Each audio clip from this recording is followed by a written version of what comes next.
ठीक है, तो आवाज अभी क्लियर है। ठीक है, तो गुड इवनिंग एवरीवन, एक बार फिर से गुड इवनिंग।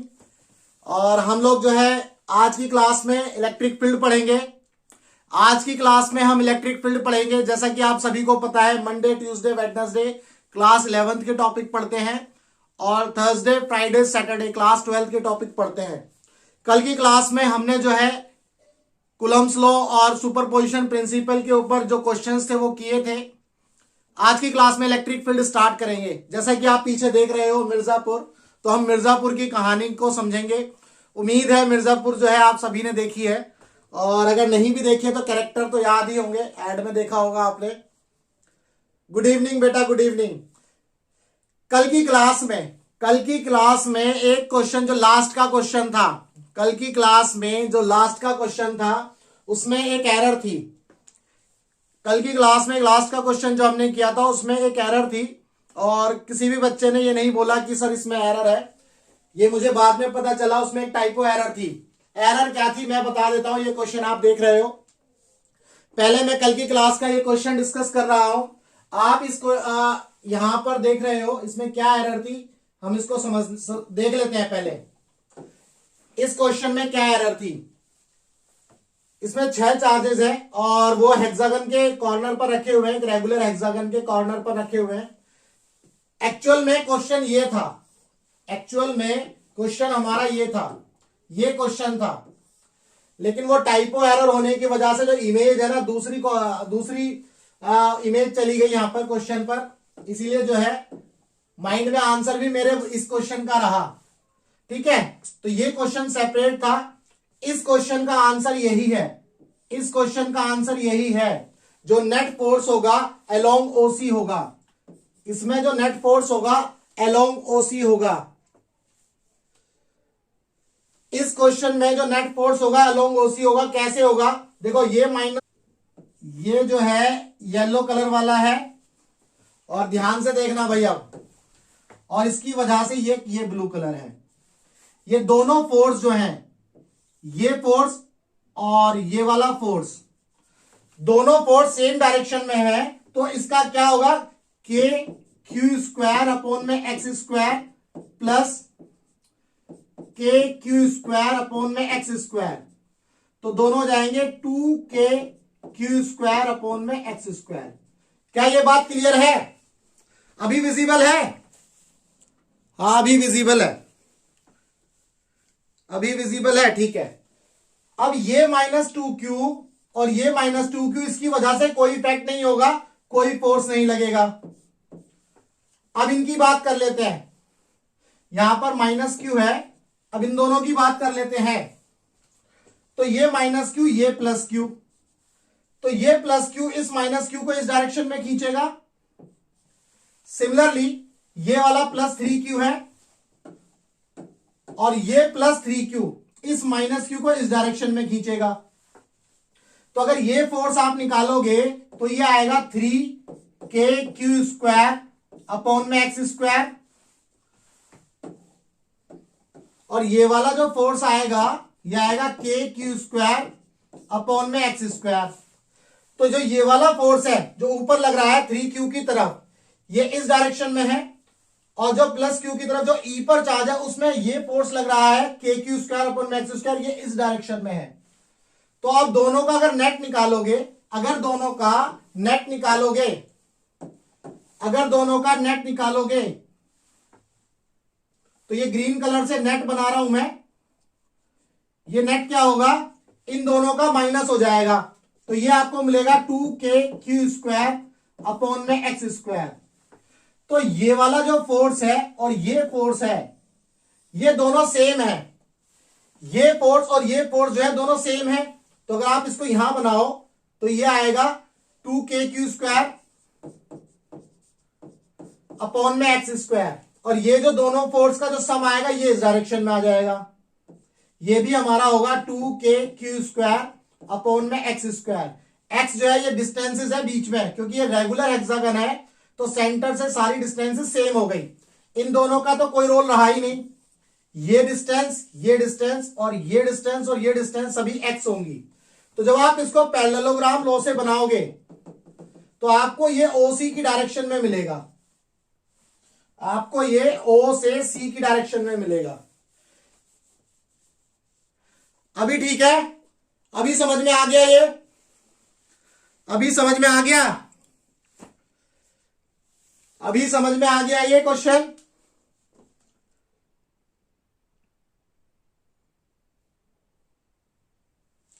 अभी समझ में आ गया ये क्वेश्चन, ठीक है। अब जो है एक्चुअल में क्वेश्चन ये था जो मैंने कल दिया था आपको, जो क्वेश्चन कराना था वो ये था। इस क्वेश्चन में क्या फर्क था, इसमें ध्यान दो, देखो यहां डी पर कौन सा चार्ज है, क्यू चार्ज है, और यहां डी पर देखो 2q चार्ज है।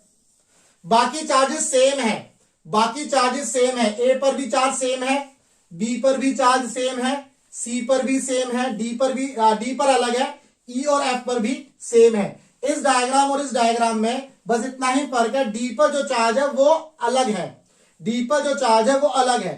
तो अगर आप इसमें, मैं अब डायरेक्ट देखूंगा, अगर आप इसमें नेट फोर्स निकालोगे, अगर आप इसमें नेट फोर्स निकालोगे, तो जैसे इस केस में नेट फोर्स हमारा आया था 2kq², ये तो हमें यही मिलेगा 2kq² अपॉन में x²।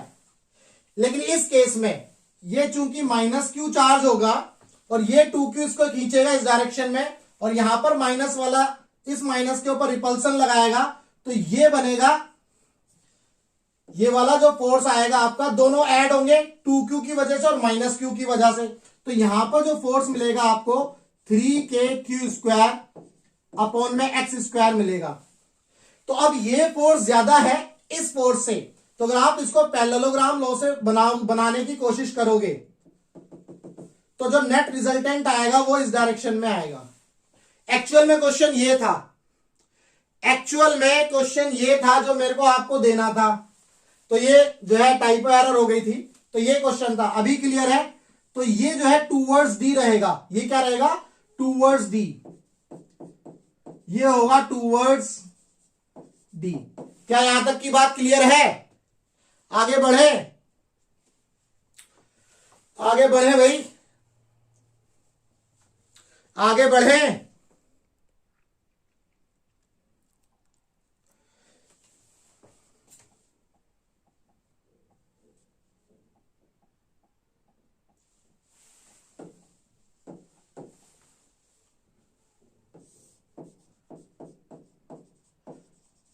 टूवर्ड्स डी, आगे बढ़े, ठीक है। चलो, तो ये क्वेश्चन था जो कल एरर हुई है इसमें। हाँ, अब बात करते हैं इलेक्ट्रिक फील्ड की, जो आज फ्रेश टॉपिक है आपका। इलेक्ट्रिक फील्ड की बात करेंगे, इलेक्ट्रिक फील्ड को समझेंगे क्या होता है, इलेक्ट्रिक फील्ड को समझेंगे भाई क्या होता है। इलेक्ट्रिक फील्ड को समझने के लिए हमें क्या करना है, इलेक्ट्रिक फील्ड को समझने के लिए हमें क्या समझना है, ध्यान से समझेंगे। जैसे एक मैग्नेट है, हम मैग्नेट से समझने की कोशिश करते हैं। पहले मैं मैग्नेट से समझाऊंगा। भाई मान लो ये मैग्नेट है, ये हमारी एक मैग्नेट है, ये नॉर्थ पोल है, ये साउथ पोल है। तो आपने देखा है मैग्नेट के पास अगर मैग्नेटिक मटेरियल लेके आता हूं, मैग्नेटिक मतलब एक दूसरी मैग्नेट लेकर के आता हूं, तो ये मैग्नेट उस मैग्नेट को, उस मैग्नेटिक मटेरियल को या दूसरी मैग्नेट को अट्रैक्ट कर लेगी। बाई चांस मान लो मैं जो है एक और मैग्नेट लेकर के आता हूं नॉर्थ और साउथ पोल इस तरह से, तो जब मैं इस मैग्नेट को इसके पास लेकर के आऊंगा तो ये साउथ पोल जो है इस नॉर्थ पोल को क्या कर लेगा, अट्रैक्ट कर लेगा। साउथ पोल जो है इस नॉर्थ पोल को अट्रैक्ट कर लेगा। ऐसे समझो, ये यहां था, ये नॉर्थ पोल है और ये साउथ पोल है। तो इस मैग्नेट की जो फील्ड है वो हमारी ये फील्ड बन रही है, मान लेते हैं। जब ये मैग्नेट में इसको इस फील्ड के अंदर लेकर के आऊंगा, जैसे ही मैं इस मैग्नेट को इसकी फील्ड के अंदर लेकर के आ गया, ये लेकर के आ गया, ये आ गया नॉर्थ और ये आ गया साउथ, हाँ नॉर्थ और साउथ। तो ये जो साउथ पोल है इस मैग्नेट को अट्रैक्ट करना शुरू कर देगा, ये जो साउथ पोल है इस नॉर्थ पोल को अट्रैक्ट करना शुरू कर देगा। इसका मतलब जब ये मैग्नेट इस वाली मैग्नेट की, जो मैग्नेट 1 ले लेते हैं, इसको ले लेते हैं मैग्नेट 2, तो मैग्नेट 1 की फील्ड के अंदर आएगी ना जब सेकंड मैग्नेट, तभी इस मैग्नेट के ऊपर, सेकंड मैग्नेट के ऊपर कुछ फोर्स एक्सपीरियंस होगा। सेकंड मैग्नेट के ऊपर कुछ ना कुछ फोर्स एक्सपीरियंस होगा, क्योंकि आपने बचपन में मैग्नेट के साथ खेला है भाई। दो मैग्नेट आपस में लेकर के आते हो तो कभी चिपक जाती है, हो सकता है, और कभी जो है रिपल्शन होता है, दोनों दूर दूर जाती हैं। तो हम मैग्नेट की हेल्प से इसको समझ सकते हैं। दूसरा एग्जांपल और समझ सकते हैं भाई इलेक्ट्रिक फील्ड का। भाई गली में कुत्ते होते हैं, गली में कुत्ते होते हैं, तो जिस गली में कुत्ता होता है भाई, उस गली के कुत्ते वो दूसरे के एरिया में नहीं जाते, और दूसरी गली के कुत्ते उस दूसरे एरिया में नहीं जाते, है ना। तो ऐसे जो कुत्ते होते हैं वो एक एरिया से दूसरे एरिया में नहीं जाते, तो सबकी अपनी अपनी फील्ड होती है। बिल्कुल ऐसे ही जो है ना चार्ज की भी फील्ड होगी, बिल्कुल ऐसे ही चार्ज की फील्ड होगी। तो यहां पर जैसे मैंने मैग्नेट के हिसाब से बताया है, इस फील्ड के अंदर कोई भी मटेरियल, या तो मैग्नेट लेकर के आओ या कोई मैग्नेटिक मटेरियल लेकर के आओ। मैग्नेटिक मटेरियल मतलब कोई आयरन का पीस भी ले आओ, मैग्नेटिक मटेरियल, दैट मीन्स कोई आयरन का अगर मैं पीस भी लेकर के आऊंगा तो उस पीस के ऊपर फोर्स एक्सपीरियंस होगा। तो ये तो होती है मैग्नेटिक फील्ड, ये होती है मैग्नेटिक फील्ड। सिमिलरली हम चार्ज के लिए भी पढ़ते हैं इलेक्ट्रिक फील्ड, सिमिलरली हम चार्ज के लिए भी पढ़ते हैं इलेक्ट्रिक फील्ड। इसके अलावा और भी एग्जांपल था, इसके अलावा और भी एग्जांपल था। भाई आपने क्या किया था, ड्राई हेयर पर कंघे से ऐसे रगड़ा, कंघे को ऐसे रगड़ा ड्राई हेयर पर, उसके बाद कागज के छोटे छोटे टुकड़ों के पास लाए, तो कागज के जो छोटे छोटे टुकड़े थे वो अट्रैक्ट हो गए। वो क्यों अट्रैक्ट हुए, क्योंकि जो कंघे के ऊपर जो चार्ज आया, उस चार्ज की वजह से कंघे के चारों तरफ एक फील्ड बन गई। कंघे के ऊपर जो चार्ज आया, उस चार्ज की वजह से कंघे के ऊपर चारों तरफ फील्ड बन गई, और जैसे ही उस फील्ड के अंदर वो कागज के छोटे छोटे टुकड़े आए, वो कागज के टुकड़े जो है कंघे के ऊपर अट्रैक्ट हो गए। तो इसका मतलब, इसका ये मतलब है कि चार्ज के चारों तरफ एक फील्ड बनती है जिसके अंदर फोर्स एक्सपीरियंस होता है। किसी भी चार्ज के चारों तरफ एक फील्ड बनती है जिसके अंदर फोर्स एक्सपीरियंस होता है, उसी को बोला जाता है इलेक्ट्रिक फील्ड। क्या यहां तक की बात क्लियर है? क्या यहां तक की बात क्लियर है?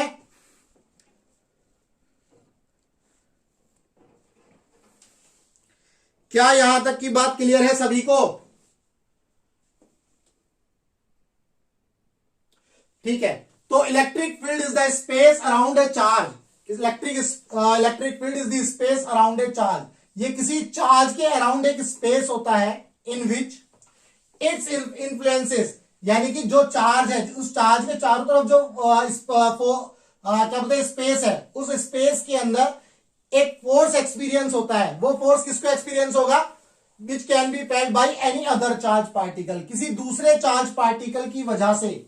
By any other charge particle का मतलब किसी दूसरे चार्ज पार्टिकल की वजह से, इस चार्ज की वजह से जो फील्ड बनेगी उसकी फील्ड को एक्सपीरियंस किया जा सकता है।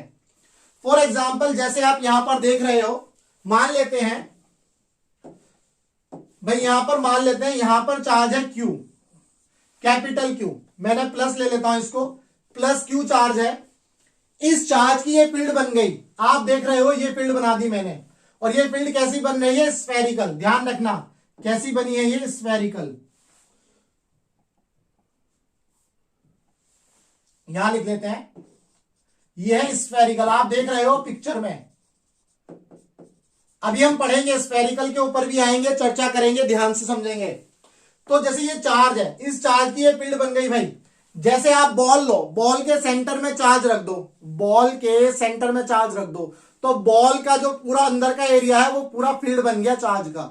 सिमिलरली ये जैसे फुटबॉल है, तो इस फुटबॉल के सेंटर में एक चार्ज रखा है, तो जब ये चार्ज सेंटर में रखा है, इस चार्ज की ये फील्ड बन गई, इस चार्ज की ये फील्ड बन गई। अब इस चार्ज की फील्ड के द्वारा, इस चार्ज की फील्ड के द्वारा एक फोर्स लगेगा किसके ऊपर? ये मुझे कैसे पता चलेगा? मान लो मैं कोई दूसरा चार्ज लेकर के आता हूं, मैं जो है एक चार्ज लेकर के आता हूं, यहां पर रख दिया मैंने एक चार्ज, एक छोटा सा चार्ज मैंने यहां रख दिया जिसको नाम दिया जाएगा Q0, unit positive test charge. इसको क्या नाम बोला जाएगा? Unit positive test charge, unit positive test charge. इसको नाम बोला जाएगा यूनिट पॉजिटिव टेस्ट चार्ज, यानी कि टेस्ट चार्ज है। इस टेस्ट चार्ज को जैसे ही मैं इस चार्ज की कैपिटल क्यू चार्ज की फील्ड के अंदर रखूंगा, इस कैपिटल क्यू चार्ज की वजह से जो क्या लगेगा इसके ऊपर, इस छोटे चार्ज पर फोर्स लगेगा। तो ये यूनिट पॉजिटिव टेस्ट चार्ज है। यूनिट पॉजिटिव टेस्ट चार्ज इसका मतलब ये पॉजिटिव है, ये पॉजिटिव, इसके ऊपर कैसा फोर्स लगाएंगे, रिपल्सिव।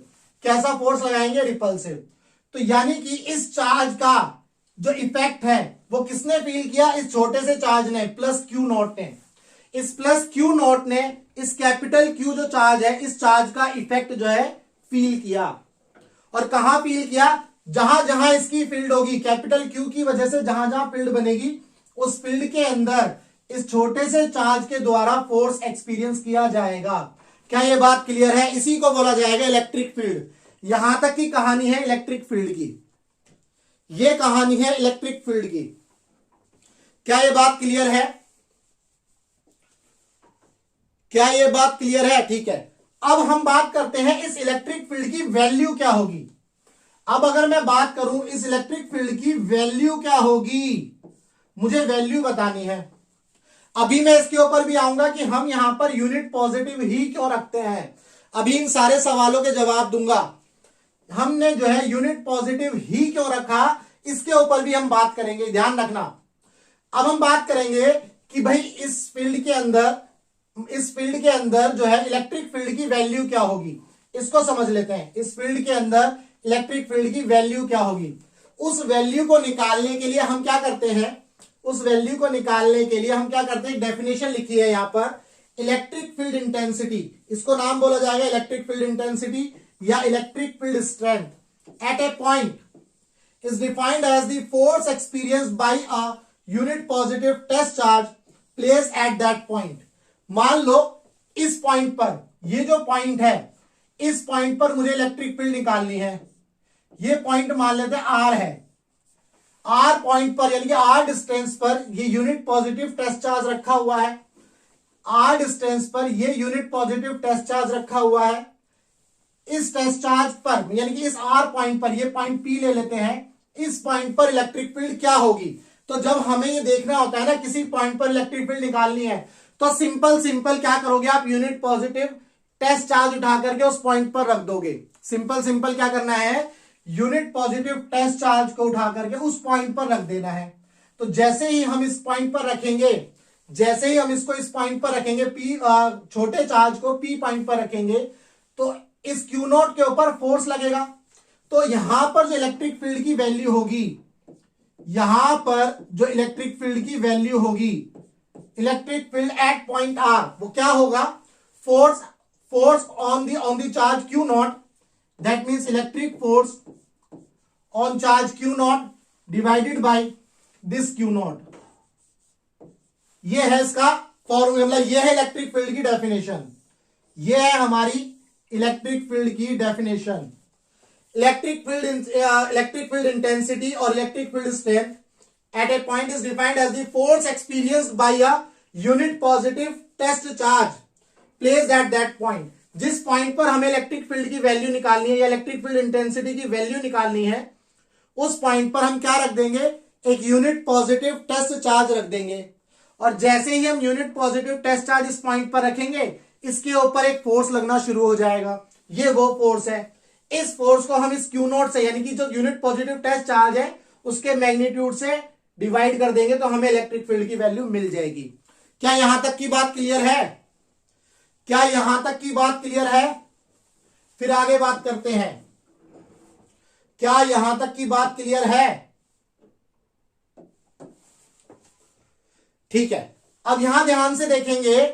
जैसा कि आप देख रहे हो, ये वाला जो चार्ज है प्लस क्यू एक स्फीयर के अंदर रखा हुआ है, तो इस चार्ज की वजह से जो फील्ड बनेगी, ध्यान से देखो, ऐसे बनेगी। ये एक स्फीयर बन रहा है, इस तरह से बनती हुई जाएंगी। ये चीज आपको अभी मैं बताऊंगा, वो डिटेल में करेंगे अभी इसको। ये फील्ड बनेगी। ये तो हो गई इस साइड में। अगर आप इस सरफेस पर बनाओगे तो ऐसे बना रहे होगे, इस तरह से बनती हुई जाएंगी। क्या ये बात क्लियर है सभी को? इस तरह से फील्ड बनेंगी। इस तरह से, यानी कि इस बॉल के सेंटर में एक चार्ज रखो, उस चार्ज से जो है प्रकाश, जैसे लाइट का सोर्स है, लाइट जो है चारों तरफ निकलती है, आप सेंटर में एक बल्ब रख दो कमरे में, और उस बल्ब से सारी लाइट जो निकलेगी वो एक स्फीयर के फॉर्म में निकलेगी, सारी लाइट जो है स्फेरिकल शेप में निकलेगी। तो बिल्कुल ऐसे ही सेंटर में जो चार्ज है उस चार्ज से जितनी भी इलेक्ट्रिक फील्ड लाइंस निकलेंगी, इनके बारे में बात करेंगे हम। ये सारी क्या होंगी? Electric field lines. इनको क्या बोला जाएगा? Electric field lines. ये जो है इस चार्ज की वजह से इस तरह से फील्ड लाइंस बनती हैं। ठीक है, अभी आएगा, ये सारी चीजें डिटेल में पढ़ेंगे हम। तो यहां पर हमने देखा इलेक्ट्रिक फील्ड की जो वैल्यू है वो क्या होगी? F upon Q not. Q not जो है यूनिट पॉजिटिव टेस्ट चार्ज है। अब आगे बात करते हैं, इसको और समझने की कोशिश करते हैं, इसको और समझने की कोशिश करते हैं। यहां पर आप देख रहे हो मिर्जापुर के डॉन, मिर्जापुर के डॉन, इनका कोई नाम बता सकता है कमेंट में? इनका कोई नाम बता सकता है कमेंट में? मिर्जापुर के डॉन जो आपको दिखाई दे रहे हैं फोटो में, कोई नाम बता सकता है इनका? ये है कालीन भैया। क्या है? कालीन भैया। मूवी के अंदर है कालीन भैया, इनका नाम है कालीन भैया। ये डॉन है मिर्जापुर के, ये डॉन है मिर्जापुर के। और इस बंदे को आप देख रहे हो, ये दूसरा डॉन है किसी दूसरे एरिया का, ये दूसरा डॉन है किसी दूसरे एरिया का। इसका नाम था रत्ती शंकर शुक्ला, रत्ती शंकर शुक्ला, रत्ती शंकर शुक्ला। मैं ये नाम लिख देता हूं आरएसएस। ओहो आरएसएस, ज्यादा नहीं बोलना आरएसएस के बारे में। रत्ती शंकर शुक्ला। तो कहने का मतलब ये है, ये जो कालीन भैया है ये सेंटर में बैठे हैं, ये सेंटर में बैठे हैं। इस सेंटर में बैठने की वजह से ये कालीन भैया का पूरा एरिया बन गया, ये पूरा एरिया बन गया। इसका मतलब कालीन भैया सेंटर में बैठे हैं। ये कौन सा चार्ज है? Plus Q charge. ये कौन सा चार्ज है? प्लस क्यू, कैपिटल जो है प्लस क्यू चार्ज। अब क्या होता है, ये जो दूसरा डॉन है, ये जो मैंने यहां दिखाया है, ये इस एरिया का डॉन नहीं था, ये था किसी दूसरे एरिया का। अब ये जो है इस एरिया को हड़पना चाहता है, रत्ती शंकर शुक्ला इस एरिया को हड़पना चाहता है। तो ये रत्ती शंकर शुक्ला जो है ना इस एरिया में आ जाता है। ये आ गया भाई, ये रत्ती शंकर शुक्ला इस एरिया में आ गया है। और जब ये इस एरिया में आ जाएगा तो इसको, ये होगा हमारा क्यू नॉट, ये होगा हमारा क्यू नॉट। क्यों? अब आप देखो, जैसे ही एक डॉन दूसरे डॉन के एरिया में आता है तो इसका फोर्स इसको लगेगा भाई, इसका फोर्स इसको फील होगा कि भाई यहां तो इसकी पावर ज्यादा है, यहां पर कालीन भैया की पावर बहुत ज्यादा है, तो इसको ये फील होगा। तो इसीलिए ये इलेक्ट्रिक फील्ड के कॉन्सेप्ट में अगर हम समझे तो आराम से समझा जा सकता है इसको, कि जो रत्ती शंकर शुक्ला है इसके ऊपर कालीन भैया का इफेक्ट होगा, रत्ती शंकर शुक्ला के ऊपर कालीन भैया का इफेक्ट होगा। क्या यहां तक की बात क्लियर है? ये हम इलेक्ट्रिक फील्ड के कॉन्सेप्ट से इसको समझने की कोशिश कर रहे हैं। अगर ये चीज आपको क्लियर है तो आगे बढ़ेंगे। क्या यहां तक की बात क्लियर है? क्लियर है भाई यहां तक की बात? ठीक है, क्लियर है। चलो अब क्या होगा, अब क्या होगा, अब एक चीज, अब आप मेरे को एक चीज बताओ, अब आप मुझे एक चीज बताओ भाई, ये भी डॉन है, ये भी डॉन है और ये भी डॉन है। भाई ऐसा तो नहीं है कि सारा का सारा जो फोर्स है यही लगा रहा होगा। भाई ये डॉन है रत्ती शंकर शुक्ला, तो ये भी तो इसके ऊपर कोई फोर्स लगाएगा। दैट मीन्स इसका भी अपना कोई ऑरा है भाई, इसका भी अपना कोई ऑरा है, भले ही छोटा ऑरा हो। ऑरा मतलब समझ रहे हो ना? ऑरा मतलब इसका भी अपना एक दायरा है, इसके पास भी कुछ पावर है, इसकी भी अपनी कोई पावर है, इस रत्ती शंकर शुक्ला की भी अपनी कोई पावर है। इस पावर को मैंने यहां पर दिखा दिया। क्या ये बात समझ में आ रही है? क्या ये बात समझ में आ रही है? ये जो पावर है, ये जो मैंने इसकी फील्ड बनाई है, यानी कि इसकी भी अपनी कोई फील्ड है, ये भी अपनी कोई फील्ड लेकर के चलेगा। ऐसा तो नहीं है ना कालीन भैया के सारे गुंडे आएंगे इसको उड़ा देंगे, ऐसा तो नहीं है। इसके पास भी अपने गुंडे होंगे जो इसकी रक्षा करेंगे। तो इसकी भी अपनी एक फील्ड बन रही है, इसकी भी अपनी एक फील्ड बन रही है। ठीक है, तो बिल्कुल इसी तरह से, बिल्कुल इसी तरह से समझना है इसको, बिल्कुल इसी तरह से समझना है। ध्यान से, आराम से पढ़ेंगे, कोई जल्दबाजी नहीं है। यहां पर हमारा प्लस क्यू चार्ज आ गया और यहां पर इस पॉइंट पर मैंने जो है इस पॉइंट पर क्यू नॉट चार्ज रख दिया, q naught positive test charge.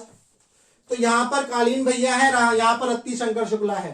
तो अब इस चार्ज की वजह से इसके ऊपर फोर्स लगेगा, ये फोर्स हमने लगा दिया है, ये फोर्स हमने लगा दिया है।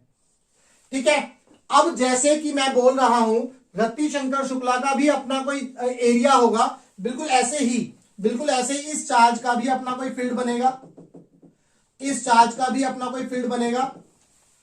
तो अब मुझे ये चीज समझानी है आपको, जब इस चार्ज का अपना फील्ड बनेगा, जब इस चार्ज का अपना फील्ड बनेगा, तो यानी कि ये वाला चार्ज इस वाले चार्ज की फील्ड को कहीं ना कहीं कमजोर करेगा, कहीं ना कहीं ये वाला जो चार्ज है प्लस क्यू नॉट इस कैपिटल क्यू चार्ज को कहीं ना कहीं कमजोर करेगा।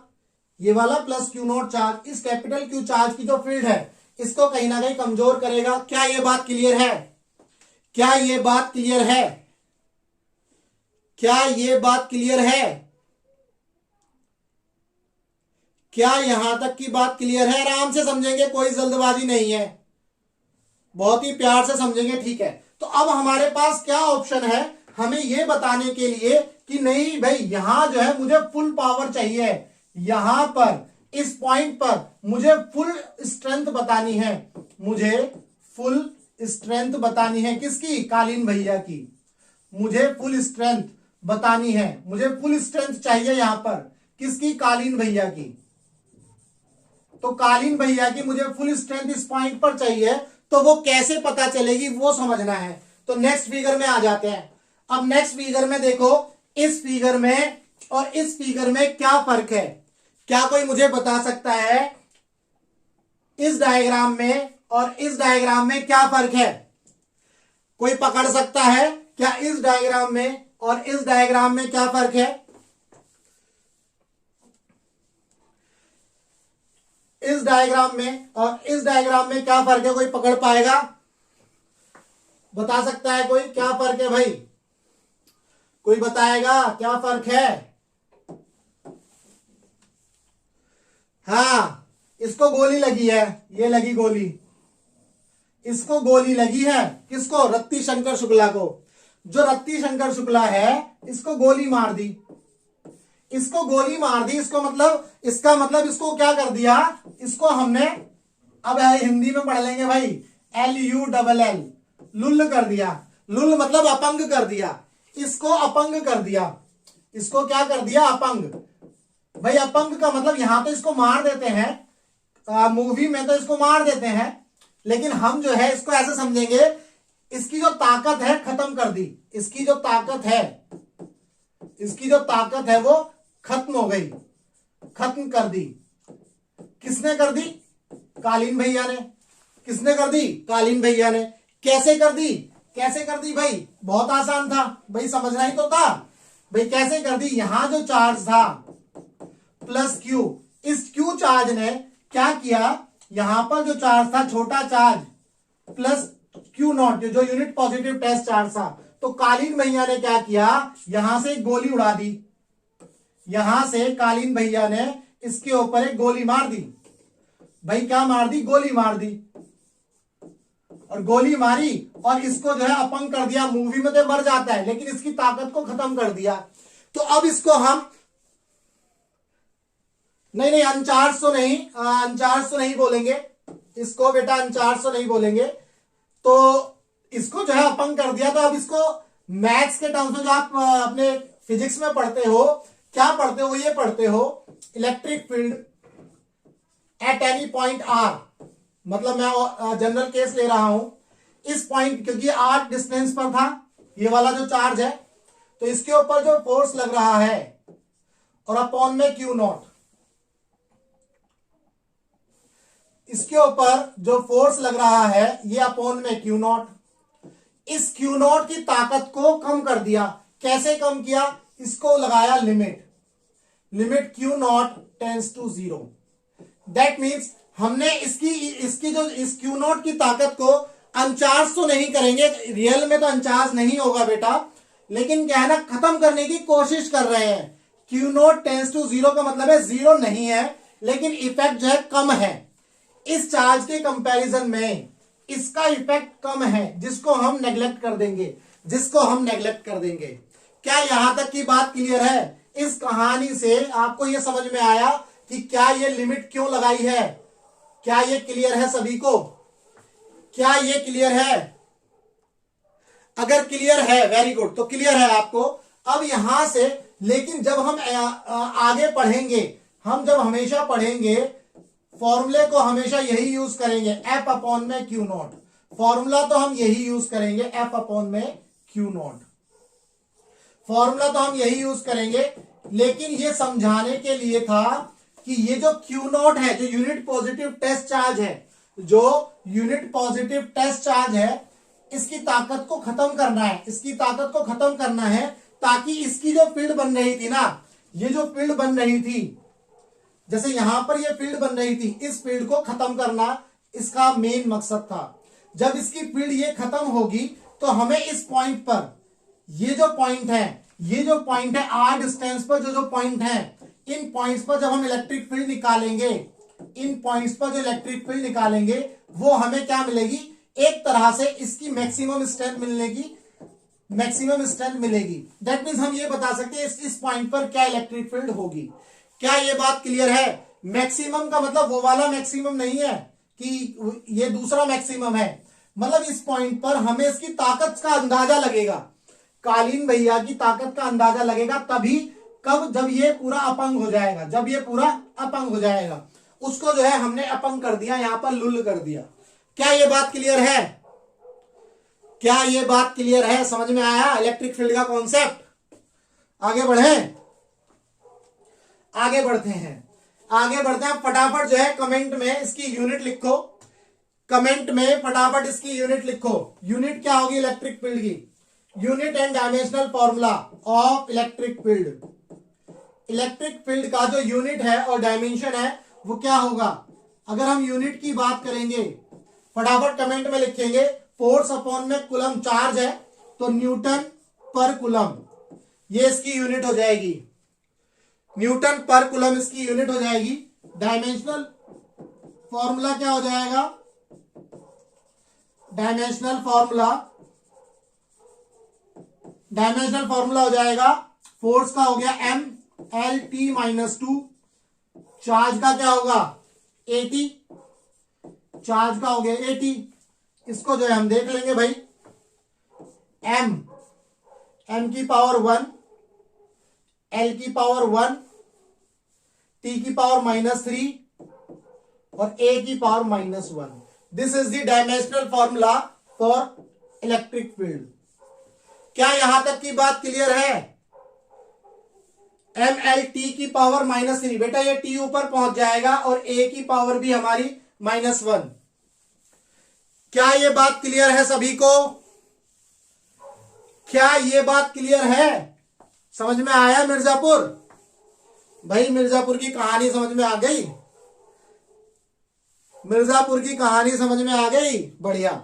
तो मिर्जापुर की कहानी समझ में आ गई, तो अब आपको समझ में आ गया है, जैसे गली में दो कुत्ते हैं भाई, एक कुत्ते का अपना एरिया, दूसरे कुत्ते का अपना एरिया है, तो ये एक कुत्ता जो है ना, इसकी अपनी फील्ड है भाई, इस फील्ड में वो दूसरा कुत्ता आ नहीं सकता, जैसे ही आएगा वैसे ही मार खाएगा। ठीक है, तो ये कहानी आपको समझनी है इलेक्ट्रिक फील्ड की, जो हमने मिर्जापुर की कहानी से समझी।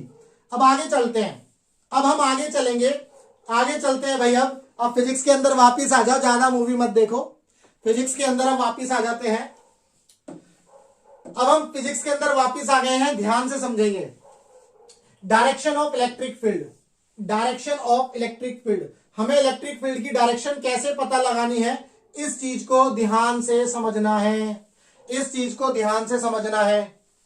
The direction of electric field at any point is in the direction of force experienced bye Q naught. ये जो क्यू नॉट है प्लस क्यू नॉट, इसी की कहानी को समझना है हमें, जो है इसी की कहानी को समझना है। अब मैं यहां बताऊंगा कि ये जो प्लस क्यू नॉट है, ये प्लस क्यू नॉट क्यों लिया जाता है। इस प्लस क्यू नॉट को प्लस क्यू नॉट क्यों लिया भाई हमने, यहां पर माइनस क्यू नॉट क्यों नहीं लिया, ये समझो। ये छोटी छोटी चीजें हैं जो आपके समझ में आने वाली हैं। जैसा कि जब हम चार्ज पढ़ रहे थे, इलेक्ट्रिक चार्ज पढ़ रहे थे, तो इलेक्ट्रिक चार्ज में मैंने बताया था कि भाई जो चार्ल्स डुवे उसने एक एक्सपेरिमेंट किया था, तो उसने बोला था रेजिनस चार्ज और जो है आपका जो है दूसरा ग्रेविटियस चार्ज, है ना। उसके बाद बेंजामिन फ्रैंकलिन आया। बेंजामिन फ्रैंकलिन ने कुछ नहीं बोला, सीधा सीधा एक कन्वेंशन के बेसिस पर बता दिया कि भैया इसको पॉजिटिव चार्ज ले लो, इसको नेगेटिव चार्ज ले लो, ऐसा हुआ। उसके बाद इलेक्ट्रॉनिक थ्योरी आई, जिसमें हमें यह पता चला कि भाई पॉजिटिव चार्ज किसको लेना है और नेगेटिव चार्ज किसको लेना है। तो बेसिकली जो पॉजिटिव और नेगेटिव चार्ज था वो बेंजामिन फ्रैंकलिन ने कन्वेंशन के बेसिस पर बताया था। तो जब ये चीज कन्वेंशन के बेसिस पर आई थी, तो ऐसे ही यहां पर भी हुआ, ऐसा ही यहां पर भी हुआ। क्या हुआ, जब ये एक्सपेरिमेंट किया गया ये जानने के लिए कि भाई इलेक्ट्रिक फील्ड की क्या डायरेक्शन है, क्योंकि हम जानते हैं इलेक्ट्रिक फील्ड में जो फॉर्मूला है ये है F अपॉन में Q नॉट। तो जो फोर्स है, फोर्स ये वेक्टर क्वांटिटी है, और नीचे जो Q नॉट है ये पॉजिटिव है, ये स्केलर क्वांटिटी है। इसका मतलब इलेक्ट्रिक फील्ड हमारी स्केलर वेक्टर क्वांटिटी है, इलेक्ट्रिक फील्ड हमारी वेक्टर क्वांटिटी है। तो जब साइंटिस्ट जो है इसके ऊपर खोज कर रहे थे, जानने की कोशिश कर रहे थे, तो उन्होंने क्या किया, उन्होंने जो है पॉजिटिव चार्ज को लिया था प्लस Q नॉट को। कन्वेंशन के बेसिस पर है, ध्यान रखना इसको, ये कन्वेंशन के बेसिस पर है। प्लस Q नॉट चार्ज को इन्होंने रखा, इन्होंने जो है प्लस Q नॉट चार्ज को रखा, भाई यहां रख दिया इन्होंने प्लस Q नॉट चार्ज को, मैं यहां रख देता हूं, यहां रखा,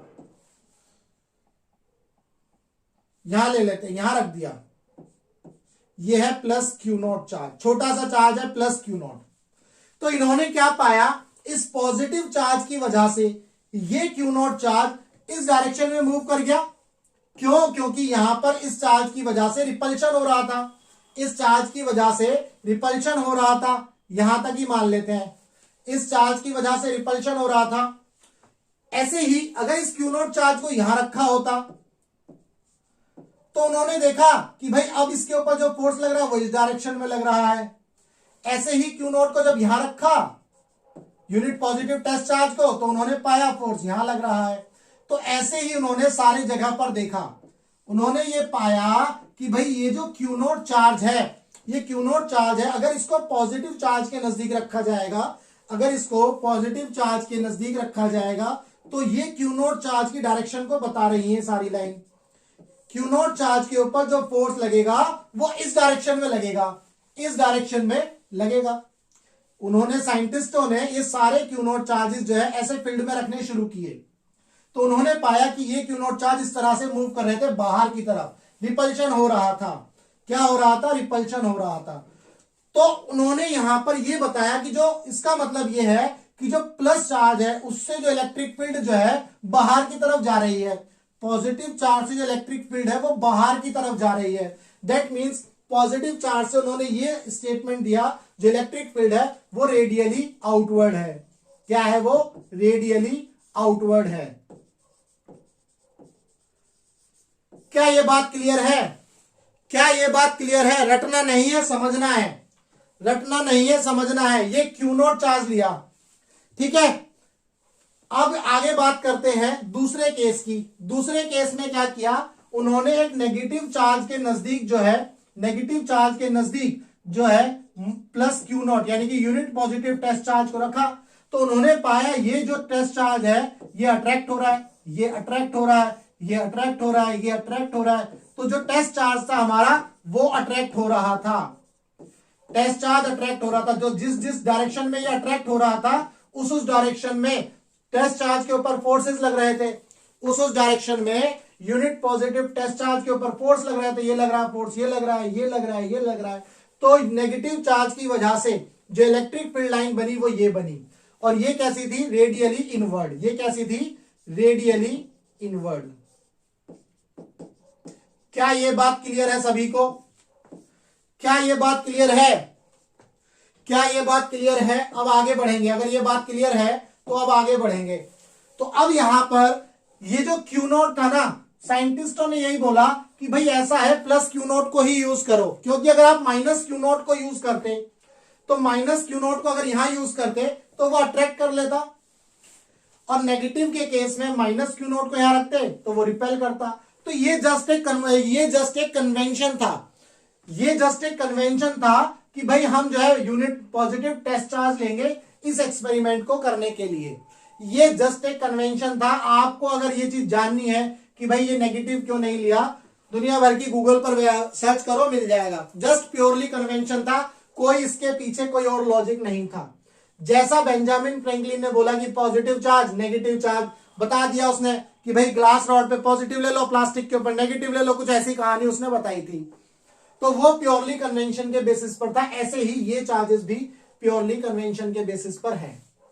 तो अब आपको ये बात समझ में आ गई कि जो इलेक्ट्रिक फील्ड की डायरेक्शन है पॉजिटिव चार्ज से, ये हमारा कौन सा चार्ज है, इस चार्ज को बोला गया सोर्स चार्ज। ये क्या है हमारा सोर्स चार्ज, और ये भी हमारा कौन सा है सोर्स चार्ज। ये दोनों हमारे जो है सोर्स चार्ज है, पॉजिटिव चार्ज और ये नेगेटिव चार्ज हमारे सोर्स चार्ज है। यहां पर ये जो चार्ज थे ये सोर्स चार्ज थे, ये ध्यान रखना है। तो ये दोनों हमारे सोर्स चार्ज थे। तो पॉजिटिव के केस में जो सोर्स चार्ज होता है उससे जो इलेक्ट्रिक फील्ड लाइंस निकलती हैं वो रेडियली आउटवर्ड होती हैं। अगर सोर्स चार्ज हमारा नेगेटिव है तो electric field lines radially inward होती हैं। ये बात यहां तक क्लियर है। ये डायरेक्शन हमेशा जिस डायरेक्शन में क्यू नोट के ऊपर फोर्स लगेगा उस डायरेक्शन में पता लगाया जाएगा। दैट मींस पॉजिटिव के केस में क्यू नोट के ऊपर फोर्स लगा रेडियली आउटवर्ड, नेगेटिव के केस में क्यू नोट के ऊपर फोर्स लगा रेडियली इनवर्ड। इसीलिए ये डायरेक्शन बनी हमारी इलेक्ट्रिक फील्ड की लाइन, इलेक्ट्रिक फील्ड की डायरेक्शंस बनी पॉजिटिव चार्ज के अंदर और नेगेटिव चार्ज के अंदर। ये थी डायरेक्शन की बात। अब मुझे एक चीज बताओ, जैसे ये क्यू नोट चार्ज है, जैसे ये क्यू नोट चार्ज है, अगर ये क्यू नोट चार्ज यहां पर आ जाता है, अगर ये क्यू नोट चार्ज जो है, अगर ये यूनिट पॉजिटिव टेस्ट चार्ज यहां आ जाता है बाहर, भाई यहां आ गया इस पॉइंट पर, तो क्या होगा? कोई मुझे बता सकता है? ये यूनिट पॉजिटिव टेस्ट चार्ज अगर यहां आ गया तो कोई मुझे बता सकता है क्या होगा? या फिर ये यूनिट पॉजिटिव टेस्ट चार्ज यहां आ जाए तो क्या कोई मुझे बता सकता है क्या होगा?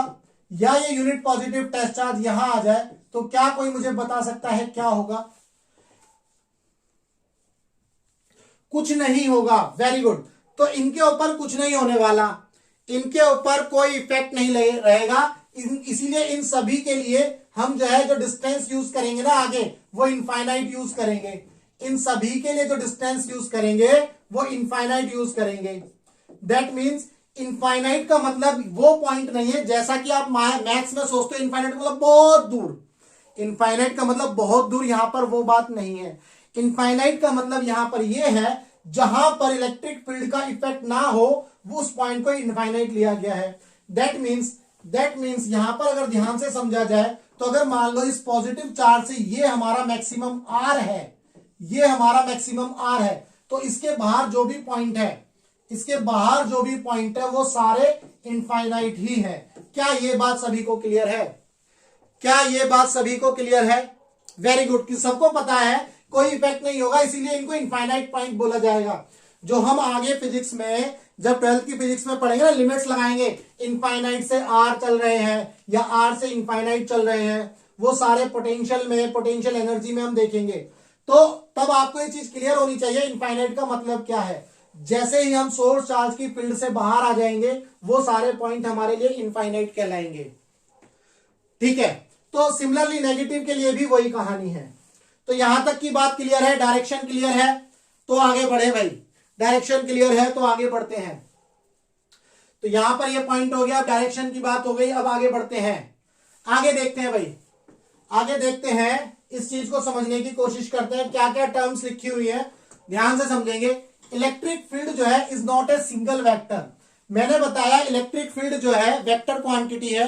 इलेक्ट्रिक फील्ड जो है सिंगल वेक्टर नहीं है, ध्यान रखना। ये एक सिंगल वेक्टर नहीं है। देखो आप कितने सारे वेक्टर हैं, कितने सारे वेक्टर हैं, ये एक सिंगल वेक्टर नहीं है। पहला पॉइंट तो वहां ऊपर लिखा हुआ है। But it is a set of different infinite vector.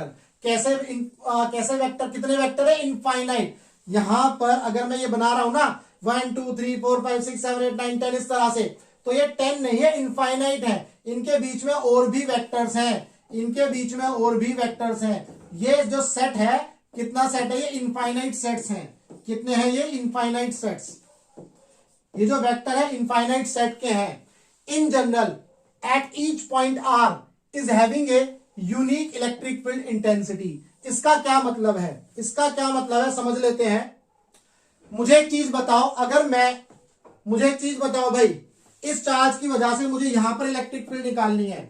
ध्यान से बताना, इस पॉइंट पर इलेक्ट्रिक फील्ड निकालनी है,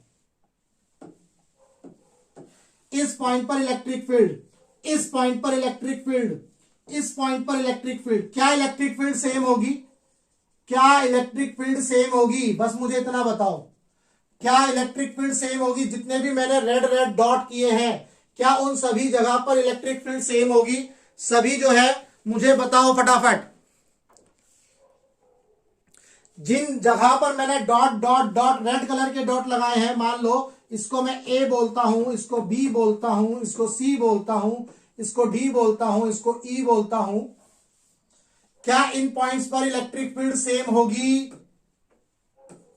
क्या A B C D E F G H इन सभी पॉइंट पर इलेक्ट्रिक फील्ड सेम होगी? मुझे ये चीज बताओ फटाफट फटाफट। तो सभी बोल रहे हैं यस सेम होगी, सभी बोल रहे हैं सेम होगी। अब ध्यान से समझो, इलेक्ट्रिक फील्ड हमारी कैसी क्वांटिटी है? Vector quantity. इलेक्ट्रिक फील्ड हमारी कैसी क्वांटिटी है? Vector quantity. ध्यान से समझो, इलेक्ट्रिक फील्ड हमारी वेक्टर क्वांटिटी है। तो वेक्टर क्वांटिटी होने की वजह से हर पॉइंट पर इलेक्ट्रिक फील्ड अलग अलग होगी, हर पॉइंट पर इलेक्ट्रिक फील्ड अलग अलग होगी। मैग्नीट्यूड सेम होगा, मैग्नीट्यूड सेम होगा, लेकिन डायरेक्शन अलग होने की वजह से हर पॉइंट पर इलेक्ट्रिक फील्ड अलग अलग होगी, यानी कि यूनिक होगी। हर पॉइंट पर इलेक्ट्रिक फील्ड यूनिक होगी। ये पॉइंट आपको ध्यान से समझना है। क्या ये बात क्लियर है? हर पॉइंट पर मैग्नीट्यूड सेम है, मैग्नीट्यूड सेम है, बट डायरेक्शन अलग है। बट डायरेक्शन जो है वो डिफरेंट है। डायरेक्शन क्या है? डिफरेंट है, डायरेक्शन डिफरेंट है। तो वेक्टर में क्या होता है भाई? वेक्टर में या तो मैग्नीट्यूड अलग हो या डायरेक्शन अलग हो, तो डायरेक्शन चेंज हो जाती है क्वांटिटी, या फिर दोनों चेंज हो जाए तो क्वांटिटी चेंज हो जाती है। आप 11th में पढ़ते हो, वेक्टर के अंदर या तो मैग्नीट्यूड चेंज हो जाए, या डायरेक्शन चेंज हो जाए, या दोनों चेंज हो जाए। अगर ऐसी कोई भी सिचुएशन होती है तो क्वांटिटी चेंज हो जाती है वेक्टर के केस में। तो यहां पर तो डायरेक्शन चेंज हो रही है। जब डायरेक्शन चेंज हो रही है तो हर पॉइंट पर इलेक्ट्रिक फील्ड यूनिक होगी, डिफरेंट होगी। Electric field at every point होगी वो यूनिक होगी। क्या बात क्लियर है? यूनिक होगी, डिफरेंट होगी। क्या ये बात क्लियर है सभी को? अब समझ में आ गया? अब सेम तो नहीं बोलोगे? अब सेम तो नहीं बोलोगे?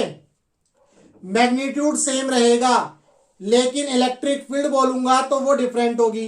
लेकिन अगर इलेक्ट्रिक फील्ड का मैग्नीट्यूड बोलूंगा तो सेम होगा। इलेक्ट्रिक फील्ड का मैग्नीट्यूड बोलूंगा तो सेम होगा, लेकिन अगर इलेक्ट्रिक फील्ड बोलूंगा तो वो सेम नहीं होगा। क्या ये बात क्लियर है? क्या ये बात क्लियर है सभी को? अब आगे फटाफट चलेंगे। अब बेस बना दिया है मैंने आप लोगों का, अब बेस बन गया है, अब कुछ जरूरत नहीं है इसमें, फटाफट आगे बढ़ेंगे। क्या ये बात क्लियर है? Very good. तो अब ध्यान रखना, यहां पर इसीलिए इस पॉइंट को मैंने स्ट्रेस दे करके बोला है कि जो इलेक्ट्रिक फील्ड होगी वो यूनिक होगी। ये बात ध्यान रखनी है आपको, ऑब्जेक्टिव में आ सकता है ये क्वेश्चन, तो ध्यान रखना है। अब देखो मैंने यहां भी लिखा है magnitude of electric field is same at each point of R, यानी कि इन सभी पॉइंट्स पर अगर आप इलेक्ट्रिक फील्ड निकालोगे तो इलेक्ट्रिक फील्ड की वैल्यू सेम हो जाएगी। मैग्नीट्यूड वैल्यू यानी कि मैग्नीट्यूड सेम होगा, लेकिन डायरेक्शन अलग होने की वजह से इलेक्ट्रिक फील्ड की जो वैल्यू होगी वो यूनिक होगी, यानी कि डिफरेंट होगी। डायरेक्शन की वजह से इलेक्ट्रिक फील्ड की जो इलेक्ट्रिक फील्ड है वो डिफरेंट होगी, लेकिन मैग्नीट्यूड सेम होगा। इसी वजह से ये जो इलेक्ट्रिक फील्ड बनती है ना, ये नॉन यूनिफॉर्म इलेक्ट्रिक फील्ड बनती है, इसको भी हम पढ़ेंगे। इसी वजह से ये नॉन यूनिफॉर्म इलेक्ट्रिक फील्ड बनती है। यूनिफॉर्म इलेक्ट्रिक फील्ड में जो कंडीशन है वो ये होती है कि इलेक्ट्रिक फील्ड का मैग्नीट्यूड सेम होता है और डायरेक्शन भी हर जगह सेम होती है। लेकिन यहां पर डायरेक्शन अलग अलग होने की वजह से ये सारी की सारी जो इलेक्ट्रिक फील्ड लाइंस चल रही हैं ये जो है नॉन यूनिफॉर्म है। इसको पढ़ेंगे आगे बहुत अच्छे से, बहुत डिटेल में जानेंगे। अब ये बात क्लियर है सभी को, तो आगे बढ़ेंगे। अब आगे आ जाते हैं भाई। अब जो है हम आगे आ गए हैं, फटाफट इसको खत्म करेंगे, ध्यान से समझेंगे। अब हम इसको समझेंगे क्या कहानी है यहां पर। अब इन यहां पर जानने की कोशिश करेंगे भाई। क्या जानने की कोशिश करेंगे? Electric field due to isolated point charge. Electric field due to isolated point charge, यहां पर सेंटर पर मान लो एक पॉइंट चार्ज रखा हुआ है। सेंटर पर मैंने एक पॉइंट चार्ज रख दिया प्लस क्यू। ये प्लस क्यू सेंटर पर एक पॉइंट चार्ज रखा और मुझे जो है किसी भी पॉइंट पर, भाई मुझे किसी भी पॉइंट पर बोल दो, मान लो मुझे इस पॉइंट पर निकालनी है इलेक्ट्रिक फील्ड, मुझे इस पॉइंट पर इलेक्ट्रिक फील्ड निकालनी है। इस पॉइंट पर इलेक्ट्रिक फील्ड की वैल्यू क्या है ये निकालनी है। ये पॉइंट है मान लो आर डिस्टेंस पर, यानी कि अगर मैं आर वेक्टर बनाऊं तो ये एक तरह से पोजीशन वेक्टर है, ये एक तरह से पोजीशन वेक्टर है। तो इस पॉइंट पर मैं क्या करूंगा, मैं उठा करके लाऊंगा यूनिट पॉजिटिव टेस्ट चार्ज और मैं यहां per unit positive test charge को उठा करके रख दूंगा। मैं यहां per unit positive test charge को उठा करके रख दूंगा, ध्यान रखना है। तो मैंने यहां पर plus Q naught unit positive test charge को उठा करके रख दिया। अब इस यूनिट पॉजिटिव टेस्ट चार्ज के ऊपर इस क्यू नॉट की वजह से फोर्स लगेगा और वो फोर्स लगेगा इस डायरेक्शन में। अगर आप ध्यान से देखो तो ये फोर्स लगेगा इस डायरेक्शन में, ये फोर्स लगेगा इस डायरेक्शन में। तो अब अगर मैं इलेक्ट्रिक फील्ड की डेफिनेशन के हिसाब से इस पॉइंट पर, यानी कि इस पॉइंट को P बोल दें, अगर हम P पॉइंट पर इलेक्ट्रिक फील्ड निकालनी है, ये पॉइंट कहीं भी हो सकता है। आपकी बुक में ये लाइन इस लाइन पर दिखाया हुआ है, ये मैंने इसलिए यहां दिखाया है क्योंकि इलेक्ट्रिक फील्ड वेक्टर क्वांटिटी है, ताकि आपको ये फील आए कि ये पॉइंट इस फील्ड के अंदर कहीं भी हो सकता है, कुछ भी हो सकता है, ये ध्यान रखना है। यहां बनाने से आपके माइंड में ना वही चीजें चलती हैं। यहां बनाया तो फिर आप सोच ही नहीं पाते कि अगर इलेक्ट्रिक फील्ड की जो वैल्यूज अगर वेक्टर के टर्म्स में दे दी जाए तो आप सॉल्व नहीं कर पाओगे, है ना। तो माइंड में वो आती नहीं है चीजें।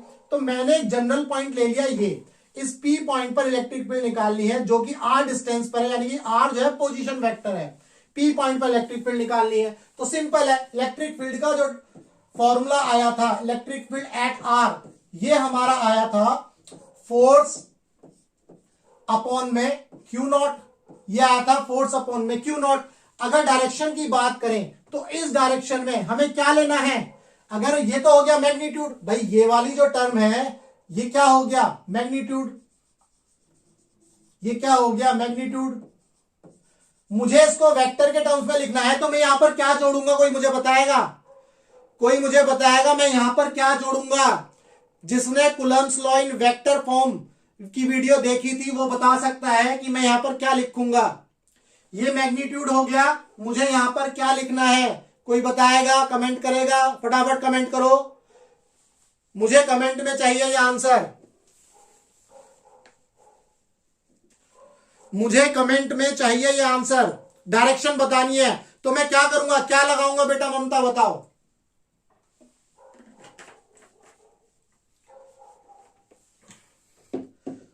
दीपांशु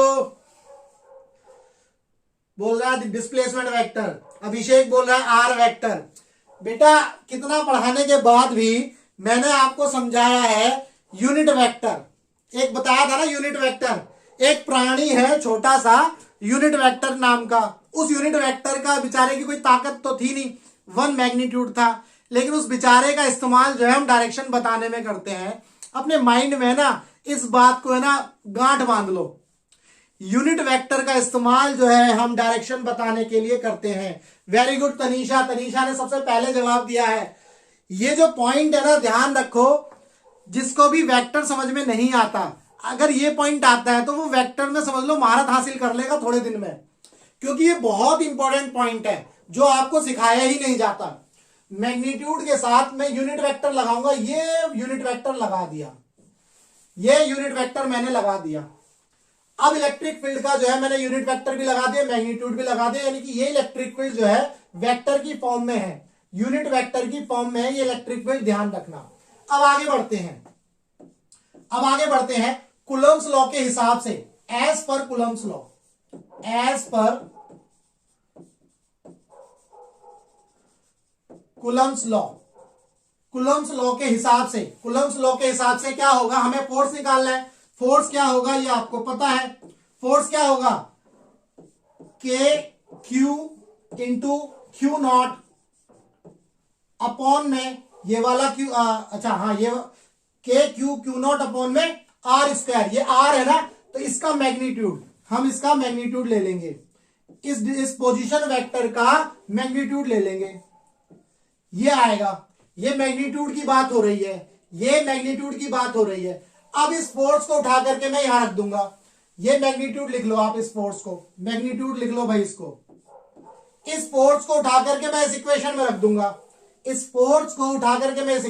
दूंगा, तो जैसे ही मैं इस फोर्स को उठा करके इस इक्वेशन में रखूंगा तो ये इलेक्ट्रिक फील्ड हो गई, डिस्टेंस आर हो गई, तो मैग्नीट्यूड हमारा ये हो गया के क्यू नॉट अपॉन में ये हो गया आर स्क्वायर इंटू, अच्छा नीचे भी एक क्यू आ गया, ये Q naught into R unit vector.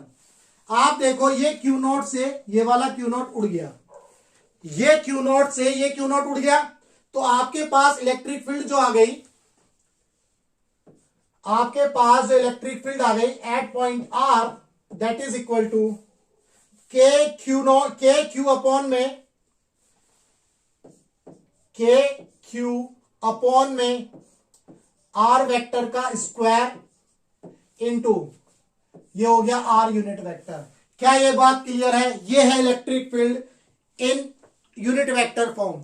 अगर मुझे इलेक्ट्रिक फील्ड किस में निकालनी है, पोजीशन वेक्टर के फॉर्म में निकालनी है। अगर मुझे इलेक्ट्रिक फील्ड जो है at R in terms of position vector, in terms of position vector,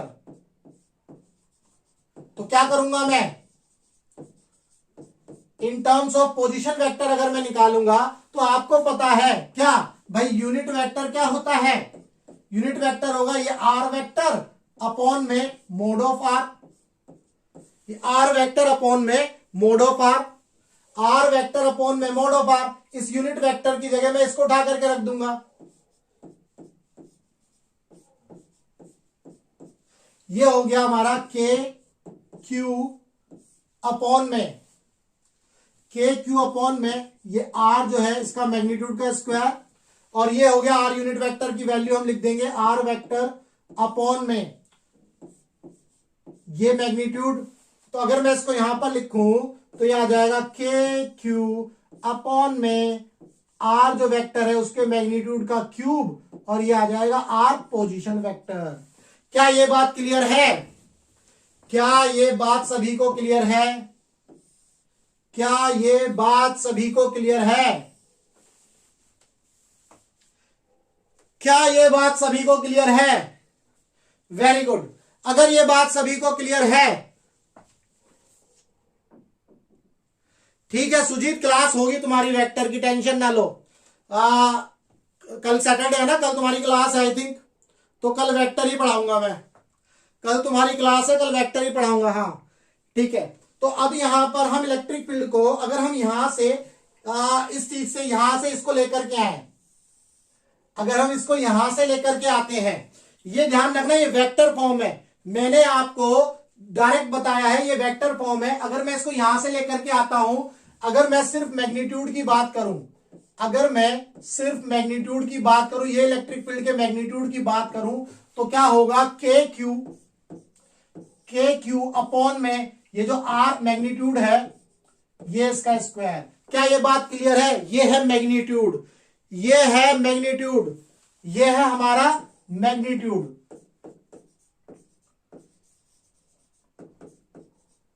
ये है हमारा मैग्नीट्यूड, ध्यान रखना। अब अगर इसको और सिंपल कर दो तो आप ये लिख सकते हो भाई, सिंपल लिखते हैं के क्यू अपॉन में आर स्क्वायर, और सिंपल कर दो तो ये हो सकता है।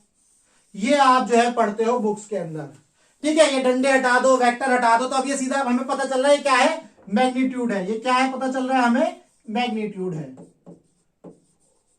क्या ये बात क्लियर है? क्या यहां तक की बात क्लियर है, समझ में आ जाता है? क्या यहां तक की बात सभी को क्लियर है, समझ में आ रहा है?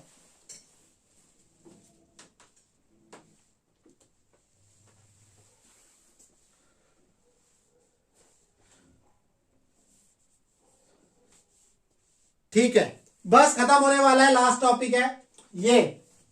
छोटी छोटी चीजें हैं जो आपको समझनी है कॉन्सेप्ट के हिसाब से, कॉन्सेप्ट के हिसाब से आपको छोटी छोटी चीजें समझनी है। लास्ट स्लाइड है ये, लास्ट स्लाइड है, ध्यान से समझेंगे। देखो ये जो मैंने लिखा फॉर्मूला, ये जो इलेक्ट्रिक फील्ड का ये मैग्नीट्यूड वाला फॉर्मूला, ये चलेगा, ध्यान रखना। वेक्टर के टर्म्स में होगा तो ये लगा दो, ये भी लग सकता है, कोई दिक्कत नहीं है। आप अब जब मैं क्वेश्चंस कराऊंगा तब आपको समझ में आएगा कौन सा फॉर्मूला कब यूज होगा। बट बेसिक माइंड में रखो, मैग्नीट्यूड के साथ अगर मैं यूनिट वेक्टर लगा दूंगा, मैग्नीट्यूड के साथ मैं यूनिट वेक्टर लगा दूंगा तो ये वेक्टर क्वांटिटी बन जाएगी। ये बेसिक आइडिया हमेशा अपने माइंड में रखो, ठीक है। अब बात करते हैं आगे। This formula is valid only for point charge.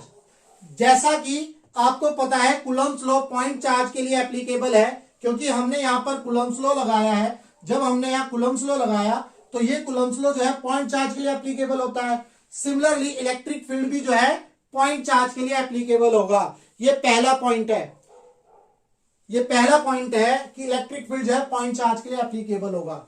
Electric field is always away from positive charge and towards negative charge.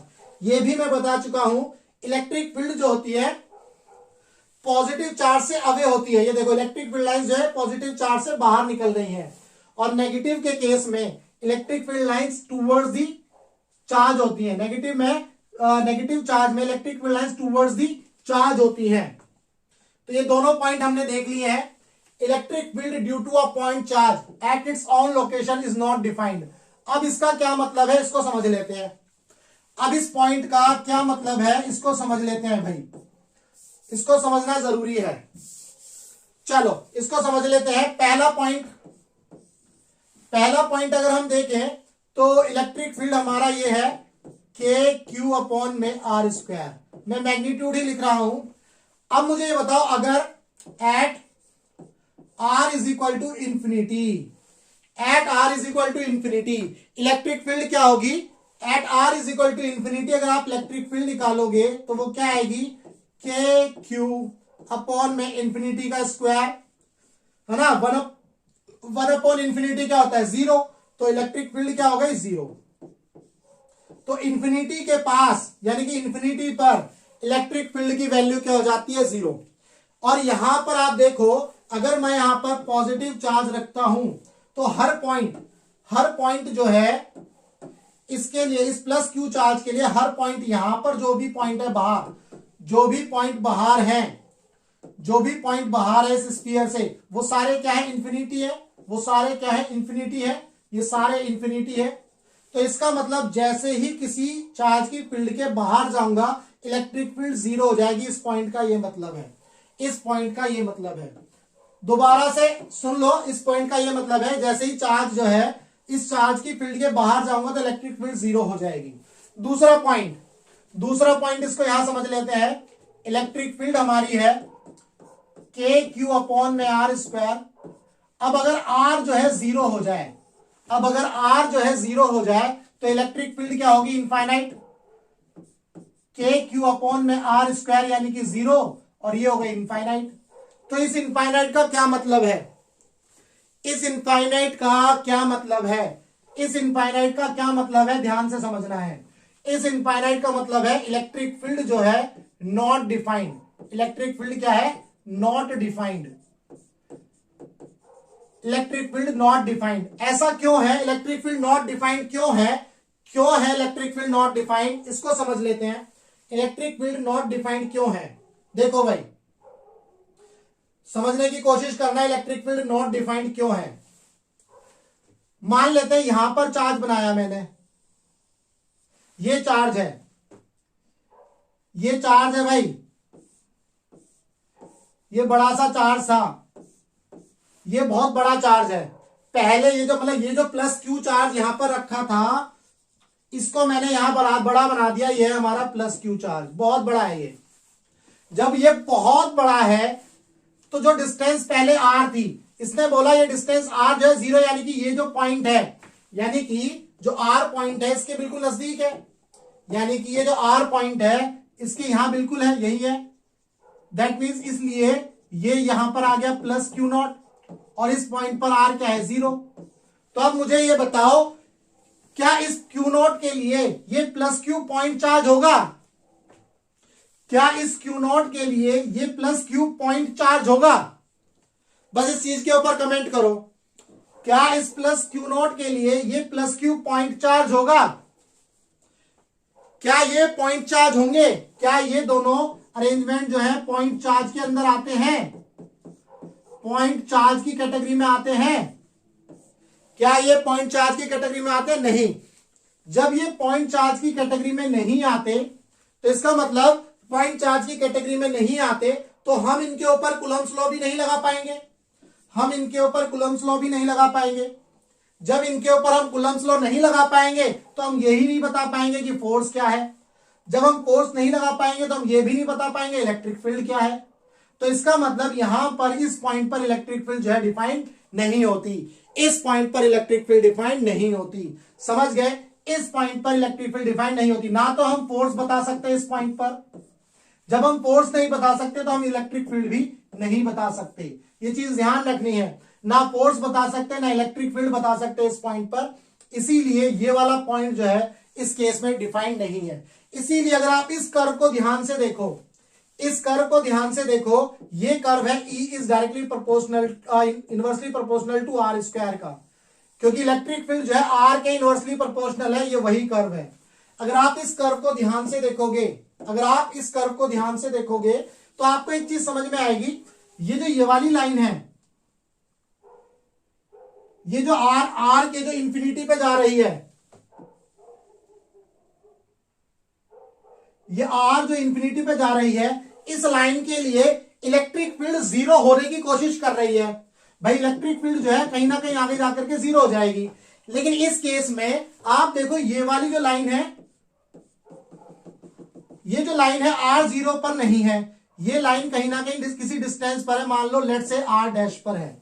ये जो डिस्टेंस है आर डैश पर है, ये जो है इलेक्ट्रिक फील्ड, क्योंकि यहां पर डिफाइंड है ही नहीं, इसीलिए इलेक्ट्रिक फील्ड हमें कहीं आगे किसी डिस्टेंस से जाकर के मिलेगी। हमें जो है इस चार्ज की वजह से इलेक्ट्रिक फील्ड कहीं आगे किसी डिस्टेंस पे जाकर के मिलेगी। जब ये दोनों चार्ज किसकी तरह काम करना शुरू कर देंगे? पॉइंट चार्ज की तरह। जब ये दोनों चार्ज जो है पॉइंट चार्ज की तरह काम करना शुरू करेंगे, तब हमें इलेक्ट्रिक फील्ड की वैल्यू मिलनी शुरू होगी। इसीलिए आप देख रहे हो इस कर्व में ये जो गैप आ रहा है ना, ये गैप देखो कितना बड़ा है। ये गैप देखो, यहां से ये जो आर डैश मैंने लिया है, ये गैप आप देखो, यहां पर आप देखो ये गैप है ही नहीं। तो एक पॉइंट ऐसा आएगा जहां पे इलेक्ट्रिक फील्ड 0 हो जाएगी, तो कोई दिक्कत ही नहीं है, इनफाइनाइट पे इलेक्ट्रिक फील्ड 0 हो जाएगी। लेकिन इस केस में आपका आर 0 हो ही नहीं रहा है। अगर आर 0 होता तो इलेक्ट्रिक फील्ड नॉट डिफाइंड है। ये अगर आर 0 कब होता? जब ये लाइन जो है, क्योंकि ये आर है आपका और यहां पर ये इलेक्ट्रिक फील्ड है, तो ये जो आर है ये 0 कब होता? या तो ये लाइन ऐसे बन जाती, बट ये ऐसे तो बन नहीं रही है। अगर आप देखो तो इसका मतलब यहां से स्टार्ट हो रही है, कहीं से ऐसे बन रही है, यहीं से स्टार्ट हो रही है। तो इससे पहले की जो वैल्यू है वहां पर इलेक्ट्रिक फील्ड डिफाइंड नहीं है, वहां पर इलेक्ट्रिक फील्ड डिफाइंड नहीं है। क्या ये बात क्लियर है? क्या ये बात क्लियर है? इसीलिए ये कर्व जो है ना यहां से इस तरह से स्टार्ट हुआ है। क्या ये बात क्लियर है? क्योंकि r बराबर 0 पर इलेक्ट्रिक फील्ड डिफाइंड नहीं है। क्यों नहीं है? क्योंकि ये दोनों जो है पॉइंट चार्ज की तरह काम नहीं करेंगे।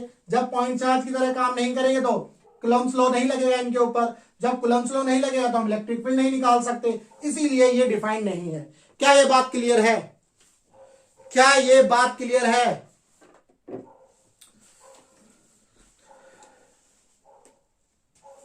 चलो, अगर ये बात क्लियर है